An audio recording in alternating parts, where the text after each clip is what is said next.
Hi everyone, ನಾನು ಈ ವಿಡಿಯೋಲಿ ಪಾಲಕ್ ಚಪಾತಿ ಹೇಗೆ ಮಾಡೋದು ಅಂತ ತೋರಿಸ್ಕೊಡ್ತೀನಿ. ಮೊದಲಿಗೆ ನಾನು ಒಂದು ಬಾಣಲಿಲಿ ನೀರು ಹಾಕ್ಕೊಂಡು ಅದಕ್ಕೆ ಪಾಲಕ್ ಸೊಪ್ಪು ಮತ್ತು ರುಚಿಗೆ ತಕ್ಕಷ್ಟು ಉಪ್ಪು, ಒಂಚೂರು ಅರಿಶಿನ ಹಾಕಿ ಒಂದು ಸ್ವಲ್ಪ ಬೇಯಿಸ್ಕೊಳ್ತೀನಿ. ಅರೌಂಡ್ 3 ಮಿನಿಟ್ಸ್ ಕುಕ್ ಮಾಡ್ಕೊಳ್ತೀನಿ.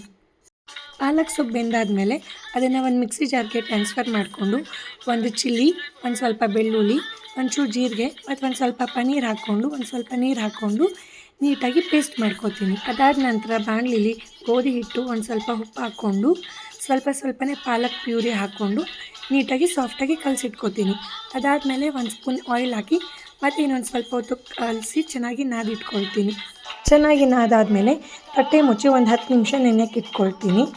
ಅದಾದಮೇಲೆ ನಾರ್ಮಲಾಗಿ ಚಪಾತಿ ಹೇಗೆ ಲಟ್ಟಿಸ್ಕೊತೀರೋ ಆ ಥರ ಸ್ವಲ್ಪನೇ ಚಿಕ್ಕ ಉಂಡೆ ಮಾಡಿಕೊಂಡು, ಇವು ನಿಮ್ಗೆ ಯಾವ ಸೈಜ್ ಬೇಕೋ ಆ ಸೈಜಲ್ಲಿ ಉಂಡೆ ಮಾಡಿಕೊಂಡು ಚಪಾತಿನ ಲಟ್ಟಿಸ್ಕೋಬಹುದು. ಲಟ್ಟಿಸ್ಕೊಂಡಾದಮೇಲೆ ಕಾದ ಹಂಚಿಗೆ ಒಂದು ಸ್ವಲ್ಪ ಎಣ್ಣೆ ಹಾಕಿ 2 ಸೈಡು ನೀಟಾಗಿ ಬೇಯಿಸ್ಕೊಂಡ್ರೆ ಪಾಲಕ್ ಚಪಾತಿ ರೆಡಿ ಆಗುತ್ತೆ. ಇದ್ರ ಜೊತೆ ನೀವು ಏನು ಕಾಂಬಿನೇಷನ್ ಮಾಡ್ಕೊಂಡು ತಿಂದರೂ ಚೆನ್ನಾಗಿರುತ್ತೆ. ಹೆಲ್ತ್ಗೂ ತುಂಬ ಒಳ್ಳೆಯದು. ಚಟ್ನಿ ಪುಡಿ ಮತ್ತು ಮೊಸರು ಜೊತೆ ತಿಂದರೆ ಒಳ್ಳೆ ಕಾಂಬಿನೇಷನ್ ಇರುತ್ತೆ ಇದಕ್ಕೆ. ನಾನು ಈಗಾಗಲೇ ಬೀಟ್ರೂಟ್ ಚಪಾತಿ ಹೇಗೆ ಮಾಡೋದು ಅಂತ ಈ ವಿಡಿಯೋ ಹಾಕಿದ್ದೀನಿ. Please go and check it.